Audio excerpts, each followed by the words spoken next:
What is happening, everybody? I am back talking recap of the NBA playoffs. Today is Monday, April 28th. Is it Monday, the 28th? Yeah, the 28th. And we had only two games today, and really felt like we only had one game today, which was the Rockets and the Warriors. That was a pretty great game, and it kind of made up for the first part of the doubleheader today on TNT, which was the Cavaliers game 4 in Miami. I'm going to just skip over it pretty much and just tell you that Miami got smacked 138-83. So we thought the Thunder beating up on the Memphis Grizzlies in game 1 by 51 points was pretty bad.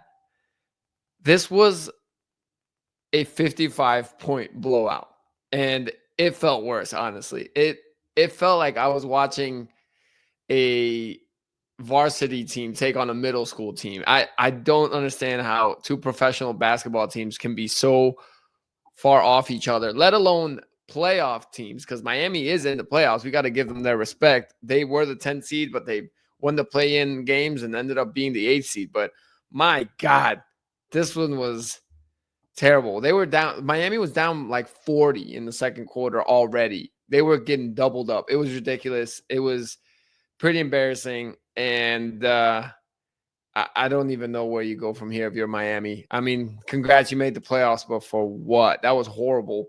And the Cavs look great. I mean, I've said this before, just like the Thunder, but the Cavs, they might even be deeper. I don't even know how to describe it. Like Donovan Mitchell had 22 points, and really in the third quarter is where he kind of put up like 7 points of those, or I think he had 9 in the third quarter. But they were lighting it up without him going off. So it's pretty crazy. Just well-rounded.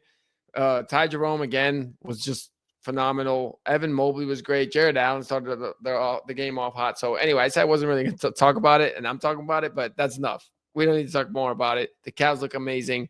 They'll be awaiting the winner of the Bucks Pacers, and that'll be the semifinals, which will begin in Cleveland. All right. The best game, the only game really of the night. Rockets at Warriors. It was game 4. Golden State trying to take a commanding 3-1 lead. Jimmy Butler was back. And the first half, if you're a Warriors fan, probably was frustrating because you're just watching the Warriors offense run through Podziemski or Buddy Hield. I mean, the Rockets did a great job of preventing Curry from really getting going or doing anything at all. But then Jimmy was back. So I would have ran the offense through him. I was kind of looking for them to run it through him. But really, I mean, there was a few possessions there where the shot clock was winding down and it was Pods trying to make a move or Buddy Hield trying to make a move. Even Quentin Post sometimes had to make a move there at the end of a shot clock. So the Rockets had them right where they wanted them. They were up, I think, 5 at halftime.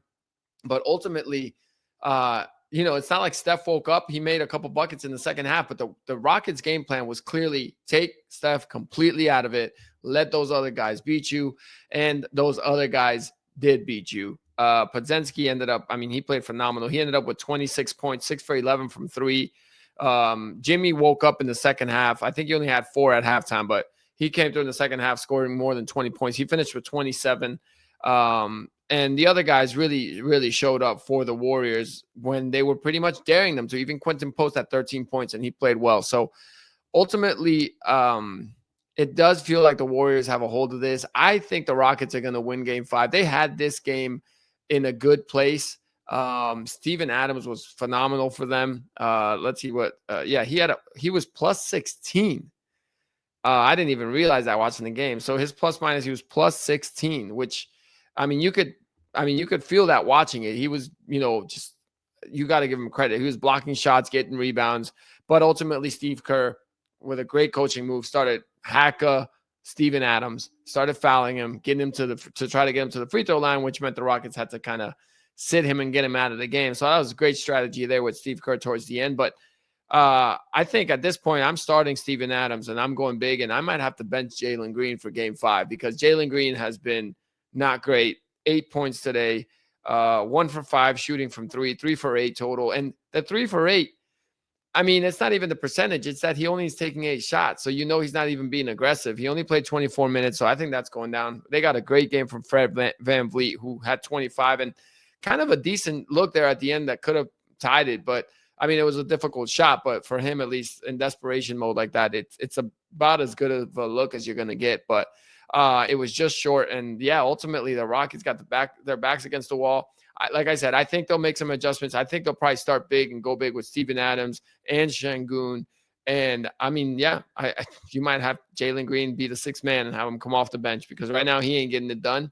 And you need to go with what works, and you need to win game 5. So I could see them getting that win at home. The crowd will be backing them up. And, today was close. Today was really close, and they've played a close series. These games have been pretty good. So we'll see how that one plays out. Tomorrow there's a quadruple header, which I'm pumped about. Milwaukee at Indiana. The Pacers are going to try to close them out at home. Obviously, such tough news with Dame Lillard being out for a significant amount of time. It is confirmed that he has a torn Achilles. Detroit, the Pistons at the Knicks. Knicks are trying to close that one out. That one could be a great game just because Detroit was close. They're angry. They kind of got screwed with the non-foul at the end. So we'll see how that one goes. Boston's trying to close it out. They're up 3-1 against Orlando. Orlando's been fighting hard in this series, though. So that one may be a game, but Boston should take care of business too. We'll see how that one plays out.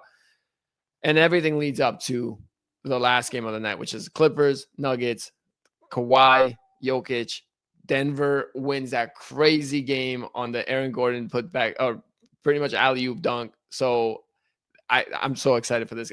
That could be the only game of the night, and I would have been pumped to see it. So a lot of basketball tomorrow. I can't wait to watch it. I'll try to recap it, but ultimately, these playoffs have been great. Obviously, the Cavs sweep and the Thunder sweep have been not the greatest, but it's a 1 seed taking on an 8 seed, and but the West has made up for it. 3 of those series have been very competitive and super awesome to watch, and could all have been conference final series. So it sucks that we're not getting those in the conference finals, but in a way, it's nice that we're getting those great basketball series at least now, while there's so many still competitive teams going. And these series should only keep ramping up and getting more competitive as we go. So we'll see how it all plays out.